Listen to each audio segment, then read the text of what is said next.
Welcome to What a Creep, the show with Margot Donahue and Sonia Mansfield talking about creeps from the past to the present. This is your quick guide to the biggest creeps, jerks, assholes, and losers, the best of the worst. From two nice ladies who want the world to be a little less creepy.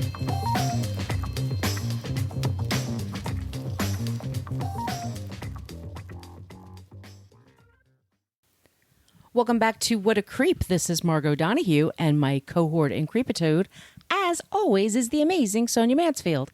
Hey, Sonia. Oh, my friend. Hello, my friend. Aloha. Aloha. You were in Hawaii recently, and you had a great time. It was lovely. It is nice to be back in San Francisco because I don't know if y'all know this.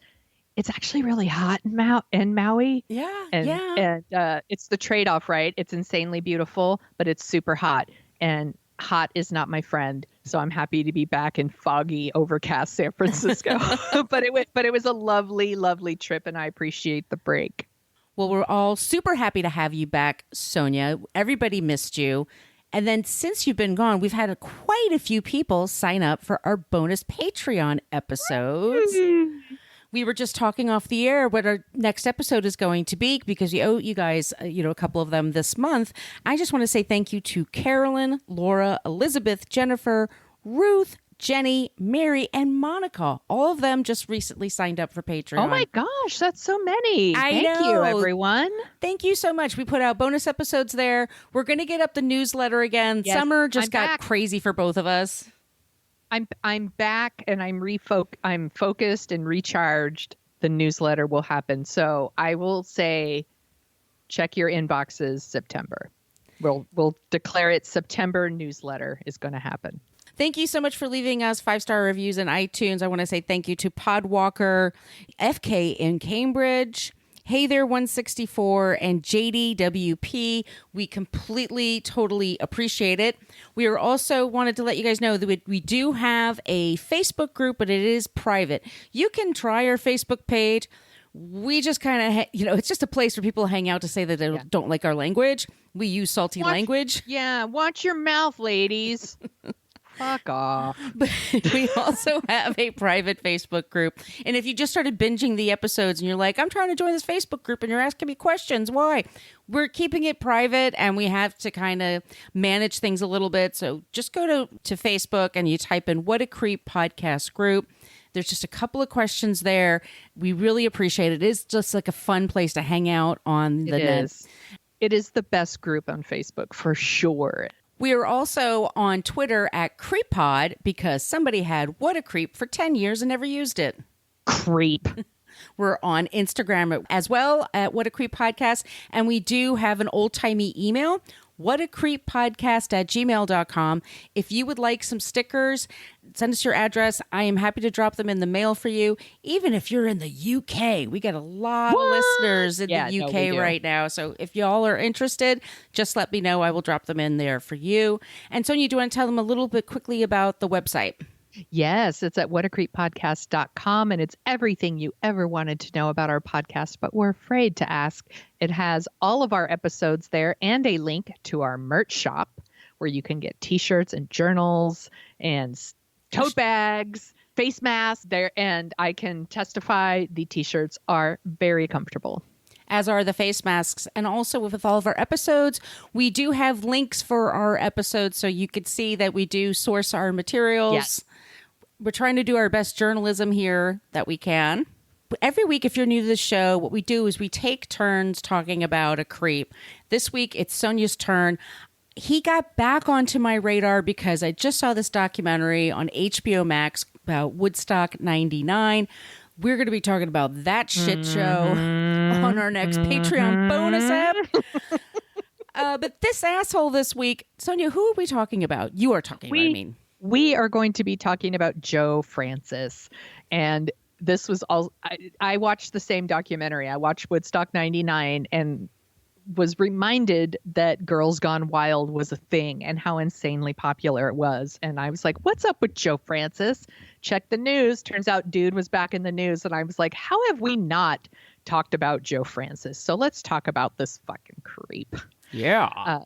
Sources for this episode: Hollywood Reporter, Jezebel, CBS News, Forbes, Ranker, Las Vegas Review Journal, Los Angeles Times, Syracuse, The Sun, his own website, Meet Joe Francis, and Wikipedia, always Wikipedia. There's some trigger warnings here for domestic violence and sexual assault. Joe Francis was the founder and creator of Girls Gone Wild. So if you've watched TV late at night back in the late 90s, early 2000s, I'm sure you saw commercials for Girls Gone Wild. And it made him a millionaire 10 times over. He has also been convicted of tax evasion, bribery, false imprisonment, and assault.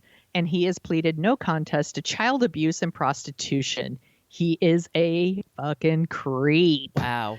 And I can't believe we waited this long to talk about him. So let's start at the beginning. Joseph R. Francis was born April 1st, 1973 in Atlanta. He's an April Fool. Get it? Stop it. Oh! His parents are Raymond and Maria Francis, and he has 3 sisters. And he claims that they would always do bad shit and blame it on him. And to that, I say, dude can't even take responsibility for stupid shit he did as a kid. It's going to be a reoccurring theme, my friends. When he was 7 years old, the family moved to Newport Beach, California, where he attended a Catholic elementary school. And this is not surprising. We hear this a lot from our creeps.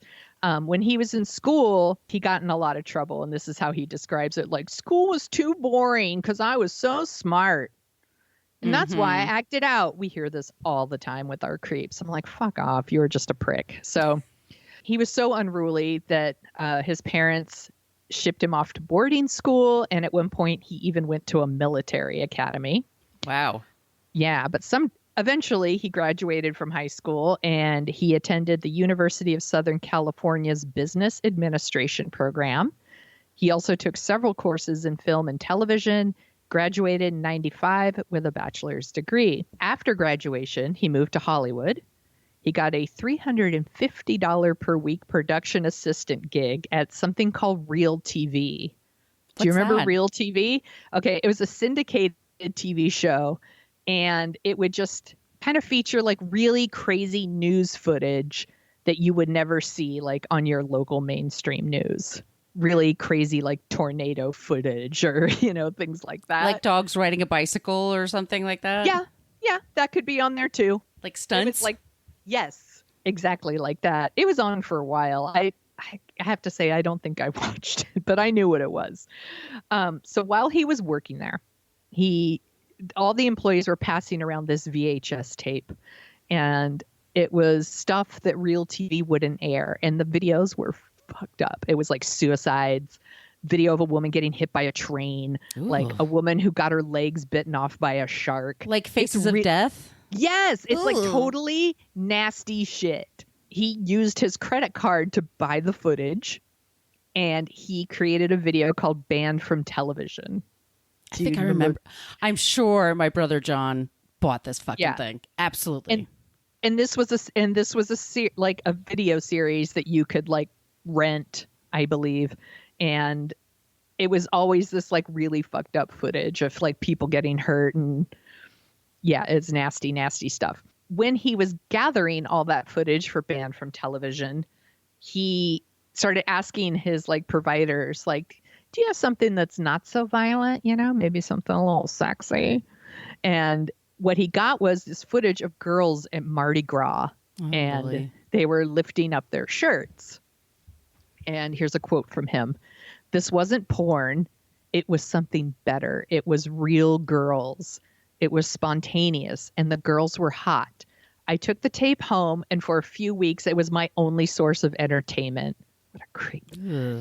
I just couldn't get over it. I became convinced that other guys would be just as turned on by it as I was. So I licensed the footage, asked the source for more, cut together a tape that contained nothing but cute, real college girls flashing their breasts. And that became Girls Gone Wild. Have you ever watched any of these, Margot? No, but I remember the commercials. I mean, I went to college. I was one of the girls. I could see boobs whenever I want. It's not. that's your thing, Valid. fine. But I Totally. but in the back of my head, I'm like, okay, but do these girls understand what they're signing away when they do this? This is Yes. Show your More boobs. on that. You want to show your Yeah. titties? Go for it. But I mean, understand what you're getting into, and I don't think they did. Yes. And I want to make it very clear. Like, I am in no way am I shaming these girls for what they did. Joe Francis did try to frame this as something like it's super feminist and empowering what these girls are doing. And I was like, whatever, you fucking creep.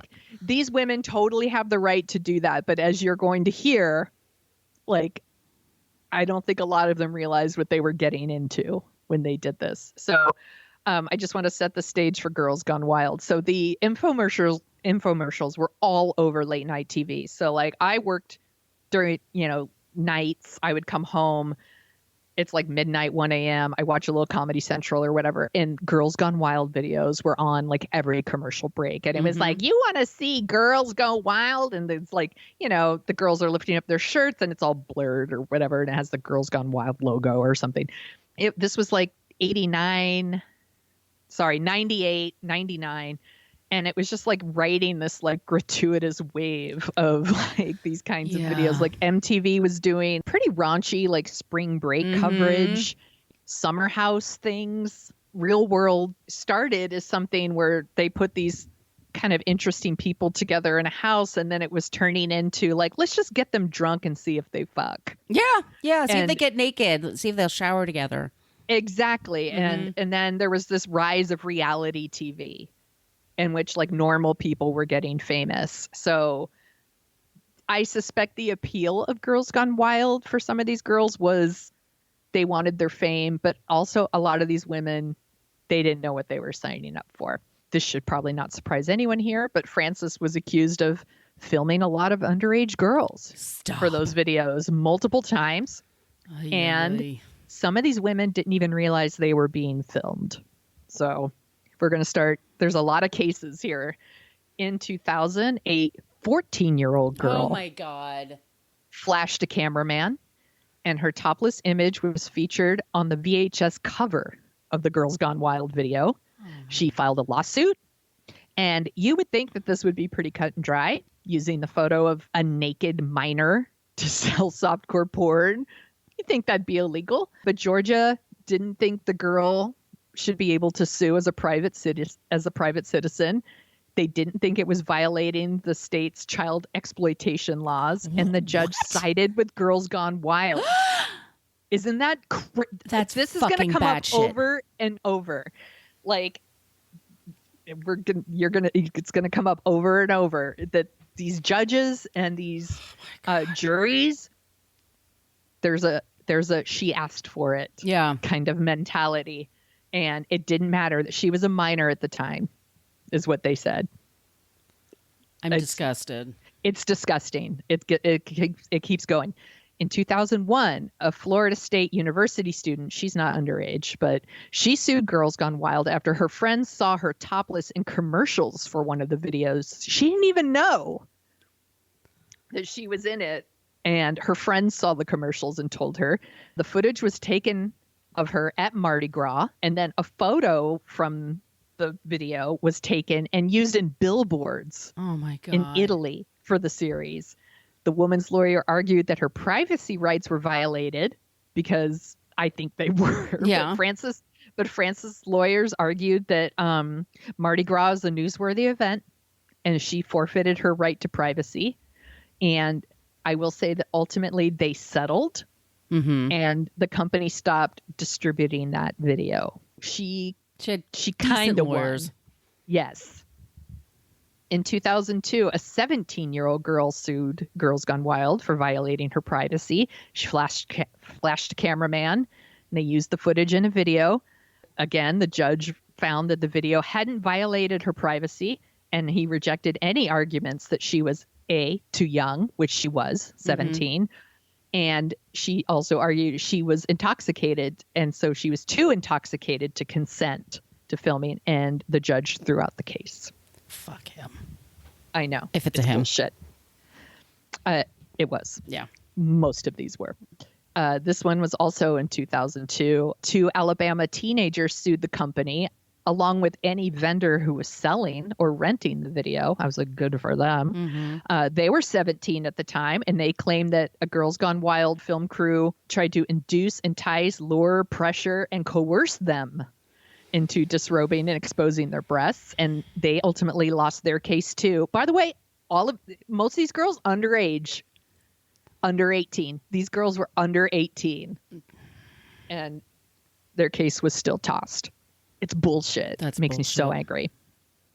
In 2003, 2 Louisiana girls, one 17, one 18, they sued Francis, saying they were offered drugs during Mardi Gras to flash their boobs. And they were just for pictures for him, he said, not for the video. And then, of course, he used them in a video. And that case was also thrown out. There was an investigation in later 2003, and it was revealed that Girls Gone Wild crews had filmed 35 minors in Panama City alone. Oh, for God's sakes. It's so gross. Ugh. And like nothing happened to these people for years, by the way. They just kept doing it. In 2007, 2 women said they were enticed were like, come on. They bought like a tour bus. Like a Girls Gone Wild tour bus. Oh, I remember that. Those commercials. So they lured these 2 girls on the bus and promised to give them swag, basically. There was all this like, Girls Gone Wild shirts and shorts and whatever. Once aboard, they said that they were given booze, even though that they were under 21. They said that the cameramen then coerced the women into exposing themselves and engaged in sexual activities, and repeatedly said they would not be using the footage in the video, and then they did. I just realized it's called Girls Gone Wild. I mean, it's they're putting it out there. Yeah, they're like they're telling you right in the title. Yeah, but still, so many of these women, 17 years old or younger. Ugh. It's gross. So the women claimed that it was used without their consent. They were drunk and underage, but once again, thrown out. Also in 2007, 4 girls, this is crazy, between the ages of 13 and 17 filed the lawsuit. Oh my God. Francis and his crew filmed them flashing their breasts and engaging in other sexual activities in Panama City, Florida. The video was released with these girls, by the way, all underage. And when the video came out, people at school found out, and they were ridiculed, and made fun of, bullied, and forced to leave their school. A fucking asshole. Isn't that awful? And once again, no one did anything. They're underage. It's awful. Eventually, some charges stuck, and Francis pled guilty to exploiting minors, admitted that he didn't keep track of the ages of the women and girls he captured in his videos, and he was also convicted in Florida of coercing a minor into prostitution. He paid her $50 to appear on camera. Oh, God. But most of the time, these cases went in his favor. The jury would say that the girls knew what they were doing. Right. It's her fault. You shouldn't have been drunk. You should. Yeah. Yep. There's a quote here in one of the probably the Los Angeles Times story. It says, through her actions, she gave implied consent. No such thing. Right. They shouldn't have been drunk. Victim blaming. Right. And another case of, hey, why don't women come forward about stuff? Exactly. Just go to the police. Just, it's assholes. I know. By the way, he's in and out of court all the time. We're talking like from 2000 to 2007. Dude's in and out of court all the time. He's being fined all the time. He finally gets some jail time. He has to pay all these fines. It doesn't stop anyone from doing business with him. In early 2007, he commissioned a complete line of like Girls Gone Girls Gone Wild apparel. It was like casual wear, sleepwear. Oh, of course. Yes, please.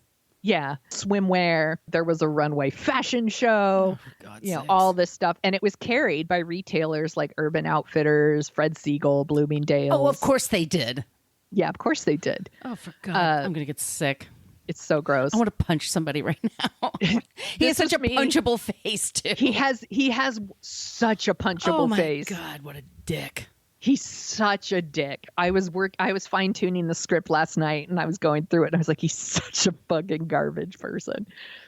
Speaking of garbage people, disgraced former president and walking shit stain Donald Trump invited Joe Francis to be on The Apprentice in 2008. Of course he did. Francis also can count the Kardashian families as a family as a longtime friends and supporters. He's allegedly one of the people that advised Kim Kardashian to quote unquote leak her infamous sex tape that I think we all know wasn't leaked. Right. I'm sure they really just put it out there very intentionally. He parties with them all the time. If you Google him, you'll see like a million pictures of him like partying with the Kardashians and things like that. Well into like recent years. There's a picture of him in like 2013 at the like Kim Kardashian and Kanye West like engagement party. He went to the wedding. Are you kidding me? No, he's their friend. Oh my God. And while all these lawsuits are going on and he's launching his clothing line and all this shit, he buys this huge compound. I mean, estate in Mexico.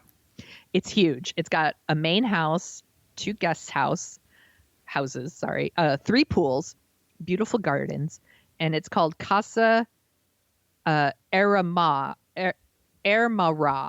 I want to pronounce it right. I spelled it out phonetically, Ermara. And if you pay attention to the Kardashians, which I don't, but if you've watched their show or read about them, you've probably seen or heard about this place. They party there all the time. And it's been in several magazines, TV shows, and all these celebrities used to borrow it from him. So like Jennifer Aniston. Yeah, I was Vince just going to Vaughn. say that's the first thing that popped in my head for some reason. Yeah. Jennifer Aniston. Yeah, Paris Hilton, Lindsay Lohan, Courtney Cox, Sheryl Crow, Quincy Jones. They've all stayed there. And yeah, is it like an Airbnb? Like, does he lend it? Like, do they rent it? I don't know if they rent it or if he loans it out to people because he's fucking rich. Yeah, it's I want to the term that keeps popping in my head is star fucker. He's kind of a star fucker. You think? You think? So I think it probably had more to do with that. His ego. And I was just like, why should filming underage girls get in the way of a friendship and a plush vacation spot, huh? Yeah. These people don't care. It sucks. So when he wasn't being accused and sued over, coercing girls and young women into flashing their breasts or performing sexual acts for his camera crews, Joe Francis was also being credibly accused of sexual assault. In 2006, Los Angeles Times reporter Claire Hoffman wrote this really infamous profile of him, and she describes the scene in which he kind of plucks this 18-year-old girl off the dance floor in a nightclub. He takes her back to the Girls Gone Wild tour bus. He gets her drunk. He films an explicit scene for Girls Gone Wild and then tells her that, and then later, like this girl tells the reporter that she didn't realize she was being filmed. And she said that when the camera stopped rolling, Francis took her somewhere else and he raped her. And she said she told the reporter that she would never have undressed for the cameras if she hadn't been completely drunk, and that she tried to fight off Francis and she was unsuccessful. Oh, yeah. Oh, that's awful. I know. Also in that story, the reporter said that at one point he got mad at her. He pinned her to a car and he twisted her arm so hard that she started crying. He's such a piece of shit. Ugh. I hate this guy. Really, really hate him. In January 2011, he brought a group of 3 women to his home. Actually, let me backtrack. So these women went to the Supper Club in Hollywood to celebrate. Like one of them graduated from college and they were really excited. So they all went out to dinner.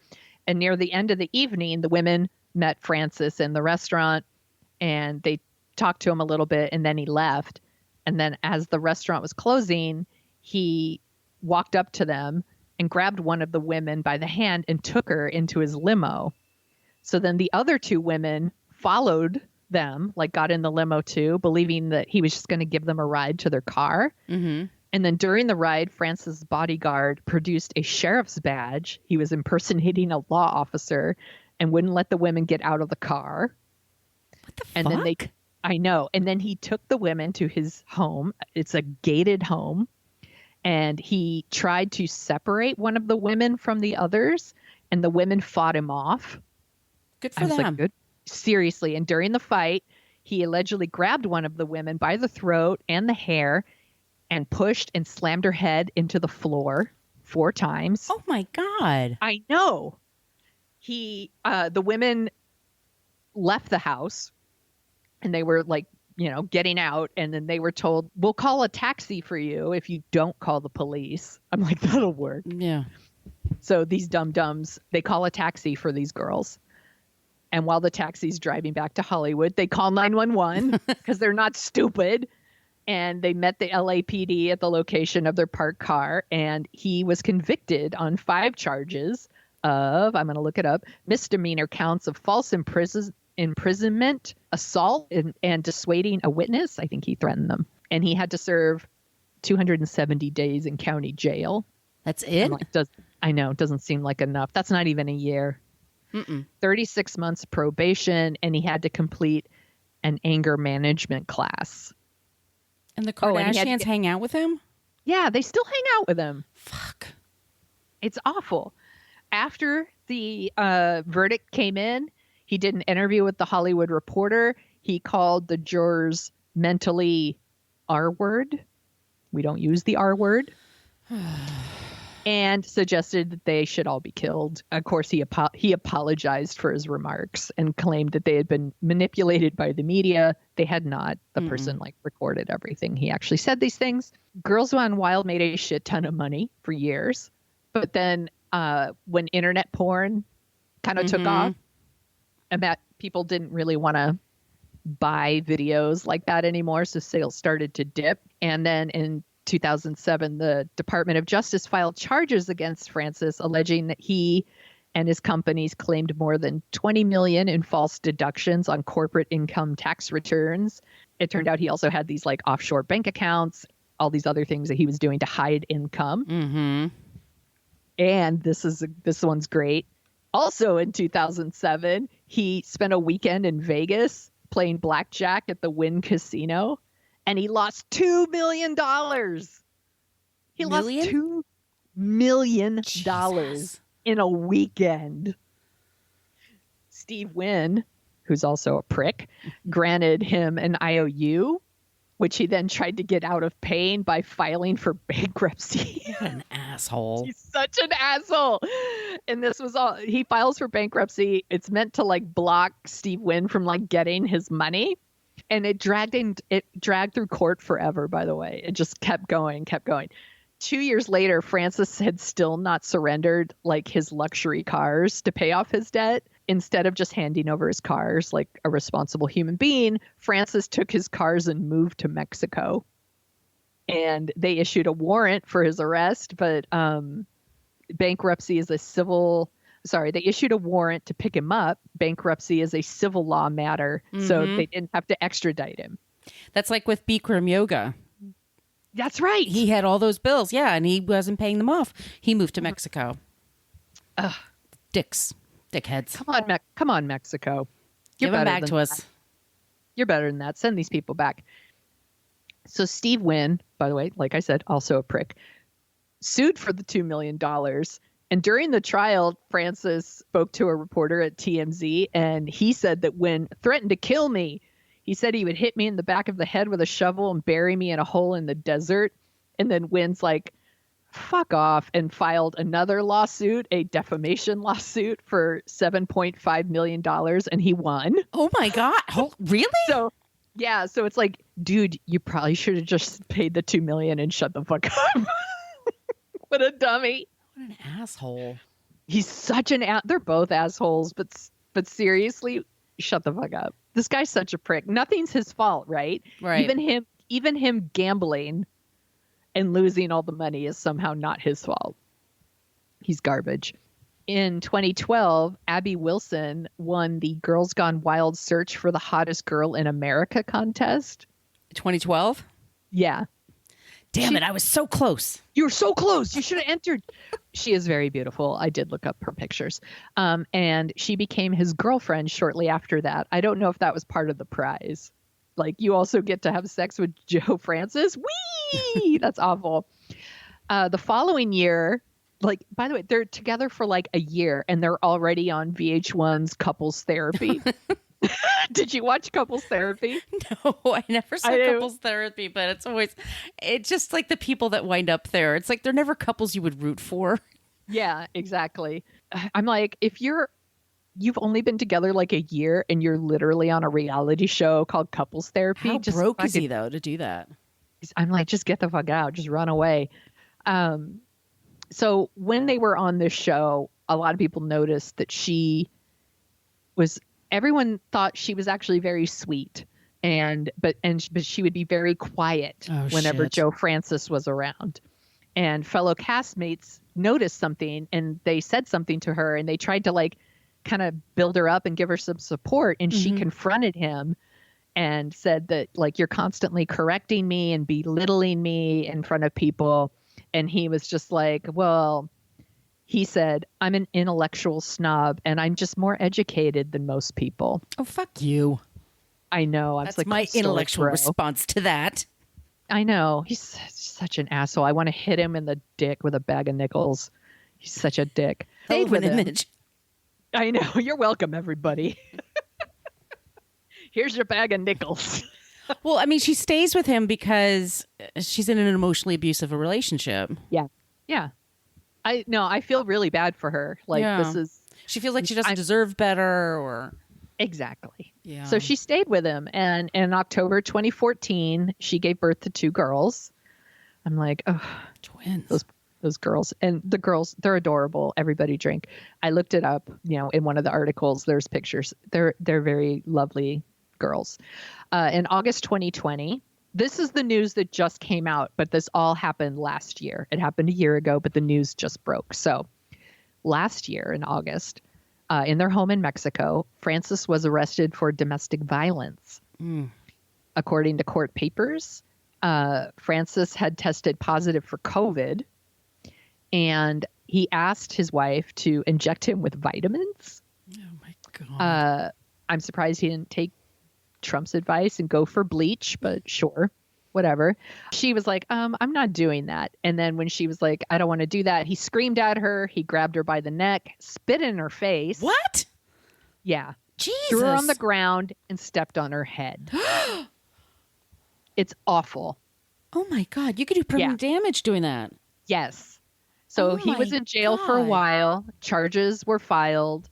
Eventually charges were dropped on the condition that he attend therapy. And the police down there said that he did do it.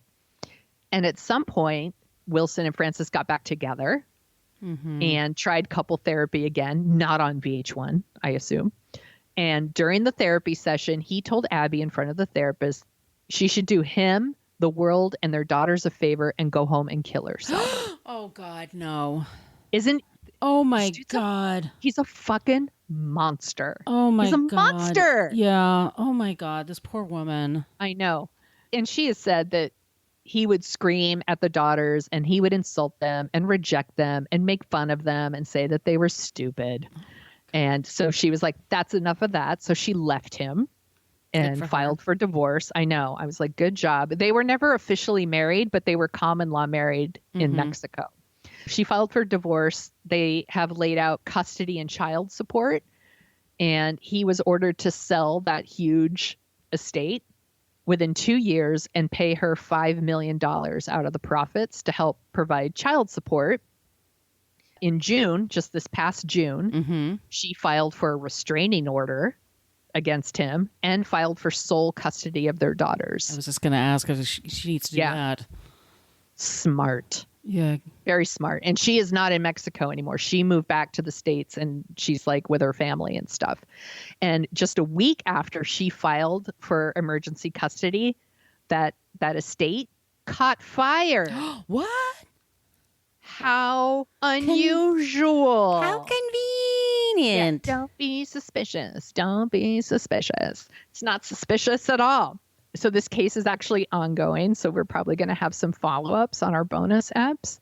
But that is our creep, Joe Francis. Oh my God, he's even worse than I remember. Right? This is another one where I was like, there's probably like a couple of court cases. And he's just a real prick. And I was going to get into like, he dated like Lindsay Lohan and Paris Hilton at their like peak of Lindsay Lohanist and Paris Hiltonist. And he was treated them like garbage. And I wanted to get into all of that, but we try to set a limit. Yeah. So, like, I'm going to save it all for our bonus apps because he is just a fucking piece of work. He sucks. I used to remember those sucks. commercials, and like I would just be like, do they really get like, do they have all these women sign off on this? Like, how do you get so many women to do that? And part of it is just the culture just judges them like, well, you're showing your boobs, that's what you get. You know, you have no recourse here. And of course there's alcohol involved and drugs involved. And when you watch Woodstock, it's so upsetting. We'll talk about this more in the bonus set, but there's scenes where girls are being surrounded by guys who are saying, show us your tits, show us your tits. Yep. And they're kind of like, how the fuck do I get out of here? And just cameras on them. Cameras everywhere. Yeah, because filming. And all the women in this documentary, they didn't sign up for this. No. You know, it's not, and I'm not like shitting all over the documentary because I think it's actually a really interesting documentary, but the culture of that time we talked about a little bit when we did an episode of Dorking Out about Gone Girl. Yeah. And she talked about cool girls. The late 90s, early 2000s, there was this stuff about being a cool girl where it's just like, I don't give a fuck. And you like show your boobs and you do this and you don't complain when you're manhandled and all that because you're a cool girl. Right. And it's just so shitty. And it was really fucked up to watch that documentary and see that stuff and remember what it was like back then and the mentality. And Girls Gone Wild profited off that. Oh, and MTV profited off it for years with their spring break shows, which were just total misogyny on parade. Yes. Just drunk people making poor decisions, which, you know, that's what you do when you're young. But for sure. I mean, I'm no angel, but I mean, but to then take that and monetize it, and then they have advertisers and they're just making money off these kids and they get more and more riled up because there's cameras on them. Yep. And they behave ways that probably wouldn't normally behave. And it's all just a big disgusting pile. Ugh. It is. Did you watch, there was an MTV movie called The Real Cancun. Did you ever see that? No. What's that? It's totally like drunken real world. Oh no. Like, let's get all these people and put them in a house together and see if they fuck and get drunk and make bad decisions. And they do. Same thing with those MTV Real World Road Rules, competitions. And I used to watch them, but after a while, it used to be like they had to do stuff. And then after I was like, oh, just watch them in a house, get drunk and fall and scream at each other. Yeah, watch the first season of Real World or the San Francisco season of Real World, and then watch the Vegas Real World with Trishelle. Oh, it's totally different. It was just completely different after that. It's just Well, good job, Sonia. Thank you. Do you want to hear about? Take a shower now. I know. I'm gonna put on my hazmat suit. Or a Silkwood shower. Let me go jump into that, and then we'll come right back. And you and I are going to talk about. Well, I'm going to talk to you about a non-creep who's amazing and is helping women.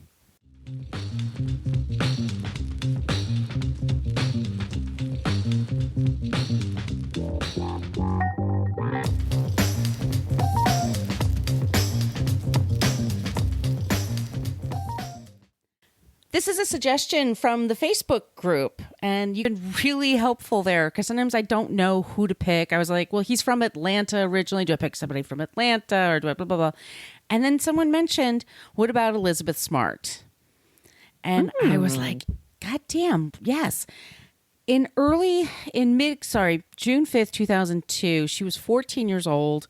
She was a Mormon girl from near Salt Lake City, Utah, and she was kidnapped from her home by two people, Brian David Mitchell and a woman, Wanda Barzee. they kidnapped her and made her an extra wife of theirs. So awful. And they took her from Salt Lake City, just outside Salt Lake City, to outside San Diego. And she was repeatedly raped by him. They threatened her life. They said they would, if she told anybody what was going on, that they would threaten her family. They scared the shit out of this girl. She was young. She was 14. So awful. She's just a baby. And they didn't know where she was. And there was times where they took her out and she was wearing what was like a burqa. And so you could see with her eyes, like you could see her eyes, but she was out in public and sometimes at parties and people said, well, why didn't she say anything? It's like, because this man, they terrorized her. Yeah, she was so messed up. You don't know what to do. Yeah. She was threatened with a knife. She was threatened with all kinds of things. And she was eventually found and she was brought home. And she was brought home in March of 2003. So she was about 14 months. She was, yeah.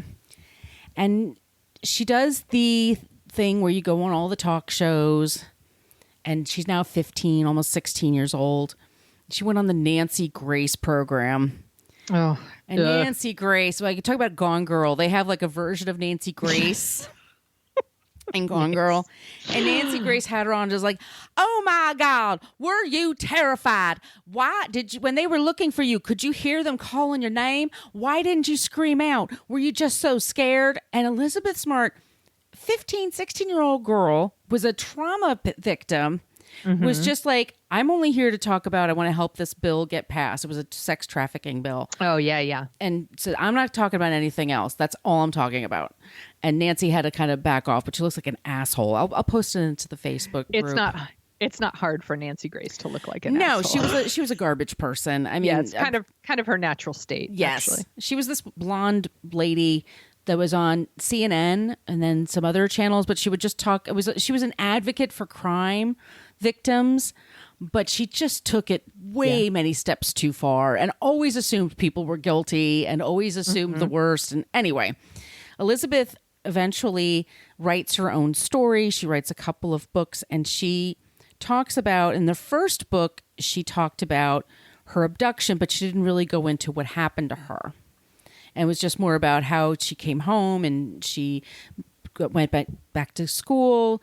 She went to BYU, Brigham Young University. She married a nice guy. He's a Scottish American, I believe. He was, and he's a Mormon as well, and they have a daughter, that kind of thing. Like, you can get through a thing. And then her next book and the next topic that she wanted to cover was this whole thing, and I don't know where it is everywhere in the world. We're based in America, but there's this, I'm going to call it a weird subculture of purity culture, where women's bodies are completely over analyzed, and people have this thing that about not, look, if you don't want to have sex until you're married, that's on you.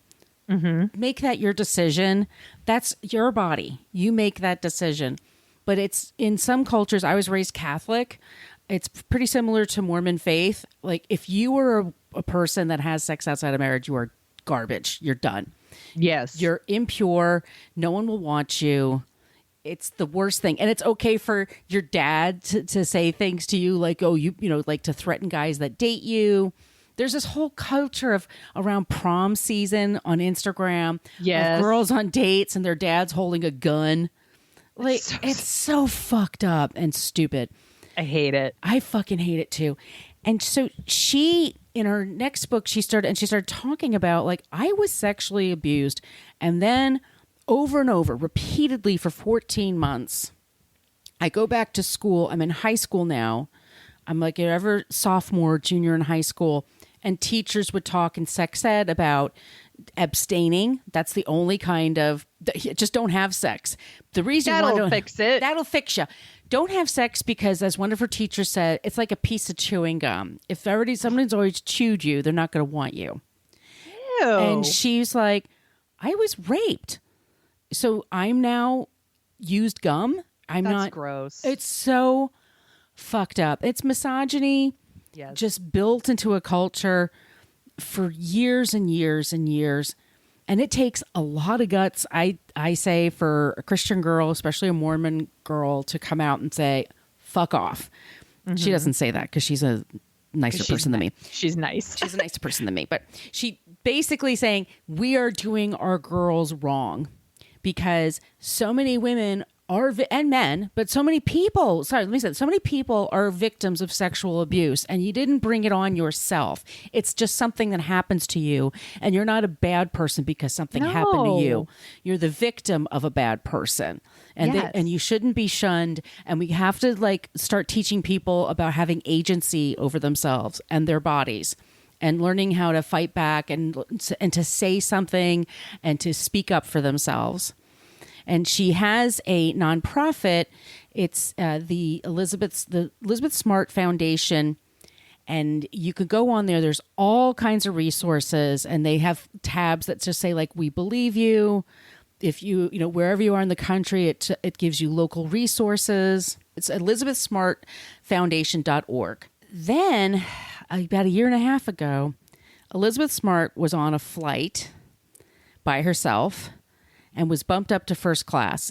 Not only bumped up to first class, but there was nobody sitting next to her. She was like, that's my dream. Like, it's my gosh. It's like, that is living the dream to me.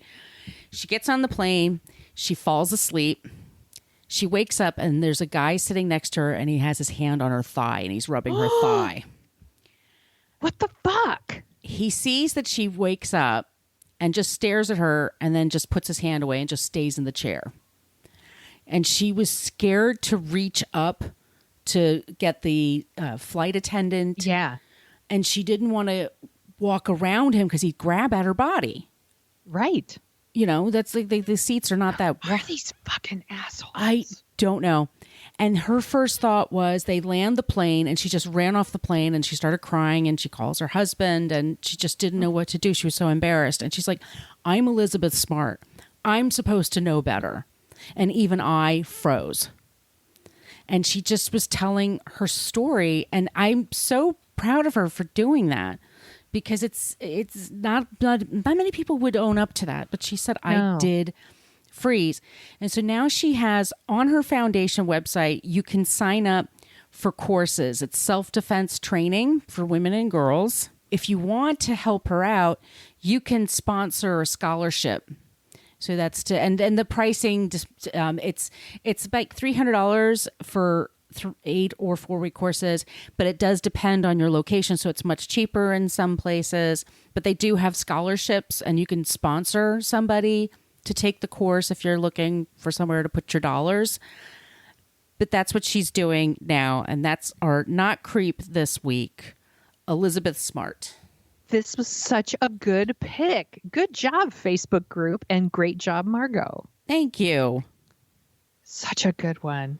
It was like Polly Klaus, like he went to her home and got her out. It's and awful. then took off with her. I mean, it's just, but she's okay. And she got married and she has kids and she's, running this nonprofit and she's so brave and she just, there's so many, like she put up with Nancy Grace for Christ's sakes. I'm just like, oh, I should say her abductors did go to prison, but one of them, Wanda Barzee, the woman, was released. Why? And for 15 years for her role in the kidnapping. He was sent to prison to life without the possibility of parole in 2011. She was let out early. It's because of her competence to stand trial and whether or not she's mentally competent enough, whatever. Lives near a school. What? There's all kinds of fucked up stuff about her. I didn't want to focus on them so much. I'm sorry if I sound like, I don't want, because we give a lot of attention to creep. So I kind of just didn't want to have it be about them so much. That's why I focus more on Elizabeth. Yeah. But that's our Not Creep this week, Elizabeth Smart. Such a good choice. Thank you. Please follow us on all of the things on social media, What a Creep podcast group and Facebook. We love it when you use a GIF, of Annie Potts and Ghostbusters saying we got one. When you have a suggestion for a creep or a non-creep, like I said, we're always looking for suggestions for non-creep. Thank you so much for doing that in the Facebook group. Our email is whatacreeppodcast@gmail.com. You can support our Patreon page if you're interested. If you get us on Apple Podcasts, you want to leave a few stars, awesome. By the way, if you like the sound of our voices, we co-host a show called Dorking Out. We've also been missing there for a couple of weeks. We're going to be back into the saddle, though. We are. I can't wait to get back into it. So our next new episode is going to be The Wedding Singer. Yay! I am so happy to talk about this. I haven't seen it in a while. I just wanted something light and fun to ease us back in. So we're going to watch The Wedding Singer. And then we've already taken a request for the episode after that. We are going to do Girls Just Want to Have Fun from 1985, which I think might be on HBO Max. So we can even watch it for free. Yay! But I'm really excited to get back into it. And thank you everyone for your patience while I've been enjoying Hawaii. enjoying Hawaii, but also I was like displaced, for a while because they were doing all this work on the house. So it's been like a really crazy summer, not a one crazy summer like the John Cusack movie, but everything's been up in the air. So I appreciate everyone's patience. And Sonia, where can they find you on the internets? You can find me at thesoniashow.com and The Sonia Show on Twitter and Instagram and sometimes TikTok, where I'm there to ruin it for the kids. Where can they find you, Margot? You can find me at Brooklyn Fitchick, mostly for Twitter and Instagram, and my blog is brooklynfitchick.com. And we will be back soon with a new episode. In the meantime, wash your hands, wear your masks indoors if you can, please. This Delta variant is scary as fuck. So scary. Get your vaccine if you haven't. Do it. And don't be a creep. Creep. Thank you for listening to us talk about creeps. You can follow us at What a Creep Podcast on Facebook, Twitter, and Instagram. But don't follow us too closely. You can email us your creepy stories at whatacreeppodcast@gmail.com. But please keep your dick pics to yourself.